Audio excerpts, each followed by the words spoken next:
太极门杨家光法一式套拳。 Basic positions overview. That's the body positions and the form stances. There are 4 basic foot stances in the forms, and they are used throughout the practice session. On all stances that contact the ground, you must keep the mental image that your feet are attached to the ground like the roots of a tree, and that they extend way down into the ground, giving you stability and strength. On all 2-footed stances, the balance and weight can favor one of the feet or be in the middle of both feet or centered only on one foot. The narrow stance is where both feet are almost next to each other, like this.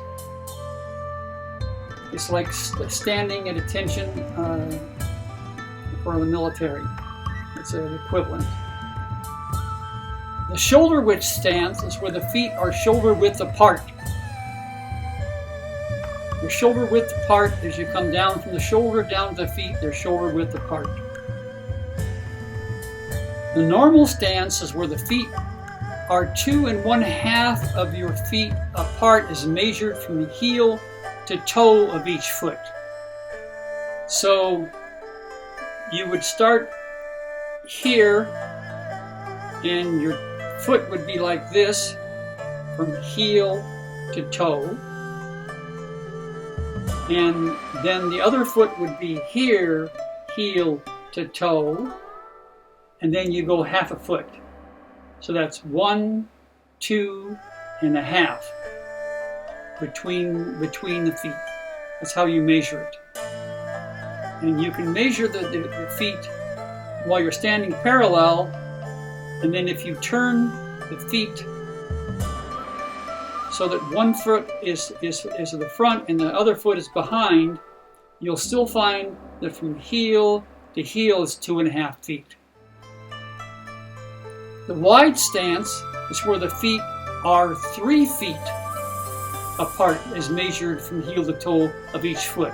So it's 1, 2, 3. So that's a wide stance. So it's narrow stance, shoulder width stance, normal stance, and then wide stance. Okay, in the stances, the feet need to be parallel to each other, or one toe,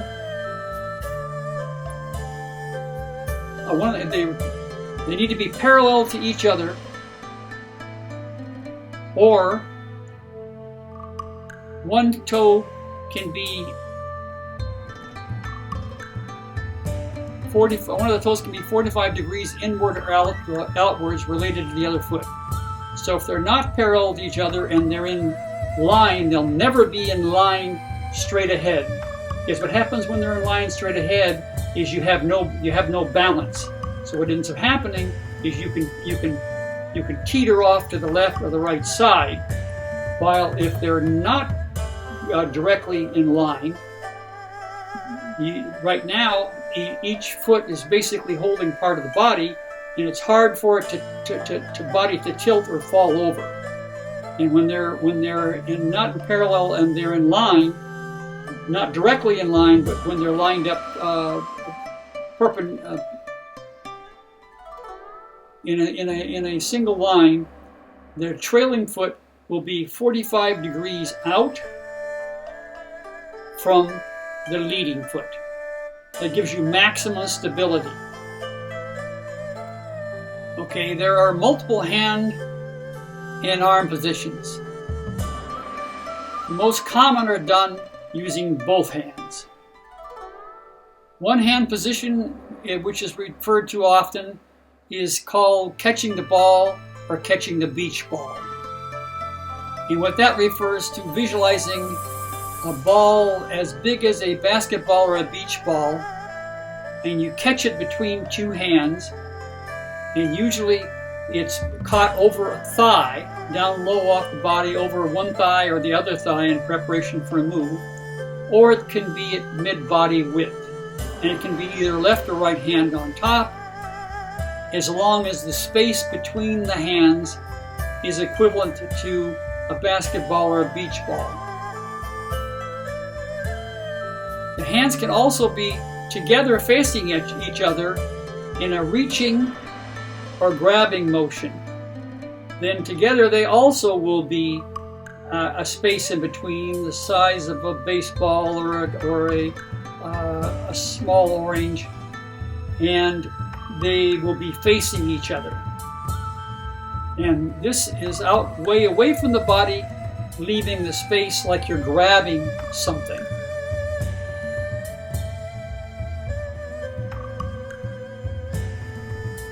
The hands can be in a sweeping motion, where one hand sweeps across the other from elbow to fingertips, either below or above. The hands can also be in a scissor motion, where one hand palm is facing down with the other, and you basically scissor apart like opening up a giant scissor. The hands can also be in a gathering motion. They'll usually start up high or can start in the middle part.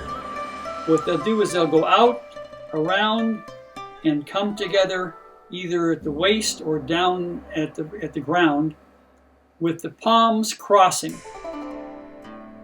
each other at the wrist. There are one-handed movements, like the whip, where one hand does a circular motion out to the side and the other hand stays fixed. There's also what's called the bird's beak, which is a formation of the hand where you have the two fingers of the hand and the thumb come together just about where the bottom joint is, and the bottom two fingers curl into the palm, and it creates the appearance of a bird's beak.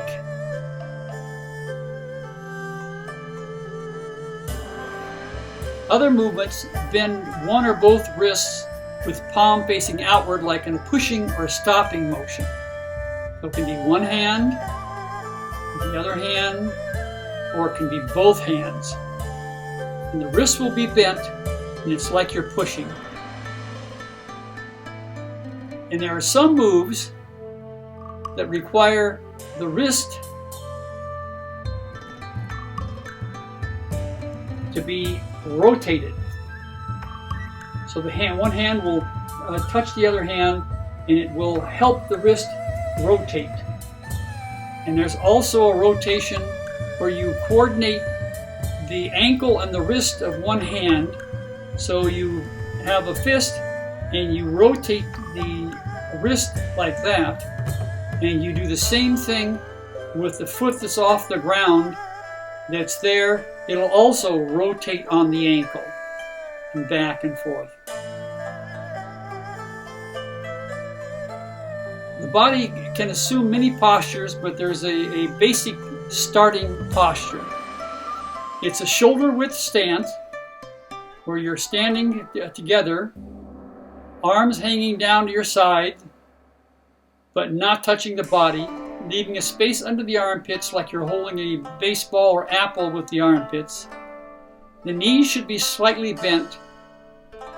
The butt is tucked under and the stomach is sucked up, and the pelvis and butt rotate up to meet the stomach.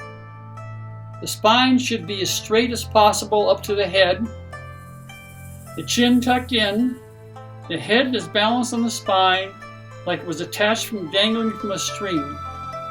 And you straighten the spine up and visualize expanding the space between the vertebrae and pushing the head up and to dangle on the string, you want to expand the vertebrae all along the spine and straighten that body up.